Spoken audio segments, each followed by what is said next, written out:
加班的诡异夜晚。创业的第一步总是充满挑战和孤独。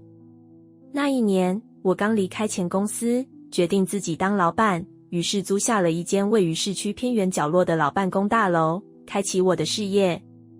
这栋大楼已有35年历史，一层楼被隔成6间小型办公室，每间约10平大小，所有人共用茶水间和厕所。虽然大楼老旧，但租金便宜，对于刚创业的我来说是个理想的起点。然而，在正式入住之前，我便隐约听说过这栋大楼曾发生过不少怪事，只是当时的我满脑子都是事业规划，对这些传闻完全不以为意。直到那个夜晚，我才真正意识到，这地方真的不对劲。那天，我为了赶一份重要的计划书，决定加班到深夜。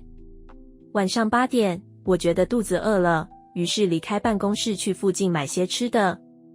当我搭电梯下楼，经过1楼管理室时，夜班管理员忽然叫住了我。先生，您今晚还要加班吗？他语气有些迟疑。我点点头，是啊，应该回不了家了。他闻言，眉头紧皱，仿佛有些不安。这栋楼太晚的时候，还是别一个人待着比较好。我愣了一下，为什么？管理员沉默了一会儿，最后低声说，算了，您多保重。他的话语让我觉得有些诡异，但当时的我只是匆匆点头，没有多想，买完东西便回到办公室，继续埋头苦干。深夜11点，整栋大楼一片死寂，只有电脑萤幕发出的微光映照在我的脸上。就在这时，咚咚咚，办公室的门被敲响了。我皱起眉头，这么晚了，怎么可能有人？唯一的员工早已下班，而这层楼其他办公室的租户基本上都是白天营业，晚上根本没人。咚咚咚，敲门声再度响起，这次声音变得有些不耐烦，像是催促着我去开门。我迟疑了一下，最终还是站起身，走到门前，透过猫眼往外看去。外面空无一人。我屏住呼吸，心里泛起一股莫名的不安。正当我准备转身回到座位时，余光瞥见走廊的尽头，一张黑色的办公椅端端正正地摆在电梯前。我的心跳骤然加快。这张椅子我明明记得之前并没有放在那里。更诡异的是，电梯的显示灯正缓缓变化，从1楼开始往上跳动，最后停在我的楼层，然后叮，电梯门缓缓打开，里头却什么也没有。而当我再度看向走廊时，那张椅子已经不见了。我强迫自己冷静，深吸了一口气，快步回到办公室，锁上门，试图将刚刚发生的一切抛诸脑后。可就在此时，耳边却传来一阵极低的窃窃私语声，似乎有数个人正在门外低语，交谈的声音忽远忽近，语调诡异而压抑，像是在讨论着什么。我的背脊发凉，紧紧地盯着门把，生怕它下一秒就会自行转动。这一夜，我几乎是坐在办公桌前，眼睁睁地熬到了天亮。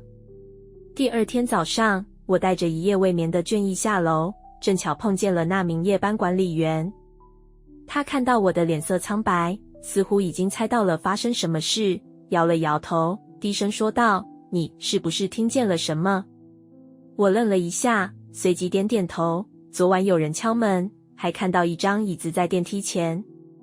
管理员深深叹了口气，低声道，果然这地方从来都不干净。他环顾了一下四周，确认没其他人后，压低声音对我说，这栋大楼盖在一座旧刑场的原址上。刑场？我心头猛然一震。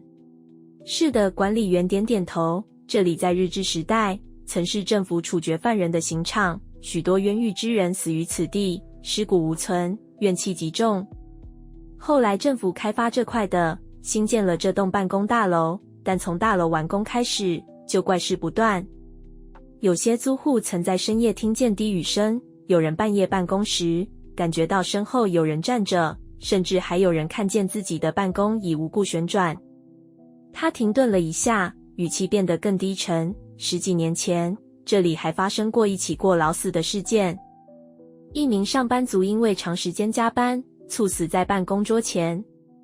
自那以后，每当深夜，总会有人看到电梯口摆着一张黑色办公椅，仿佛有人还没下班，等着搭电梯回家。我浑身起了鸡皮疙瘩。管理员拍了拍我的肩膀，语气带着几分告诫，所以如果你加班到太晚，听到敲门声，千万别开门。我强忍着内心的恐惧，硬撑着继续在这栋大楼工作了1个月。然而，每当深夜，门外的低语声，走廊上摆放的椅子，电梯的无人开关，这些诡异现象让我无法再安心工作。最终，我决定结束租约，搬离这栋办公大楼。虽然新办公室租金较高，但至少我再也不用担心，在加班的夜晚，会有人敲响我的办公室门。而那张黑色的办公椅，仍然静静地留在那栋大楼的电梯口，等待着下一个加班的可怜人，等待着永远无法下班的冤魂。故事就到这边，喜欢的话别忘了按赞、订阅，会持续创作出更多不可思议的故事。我们下次见。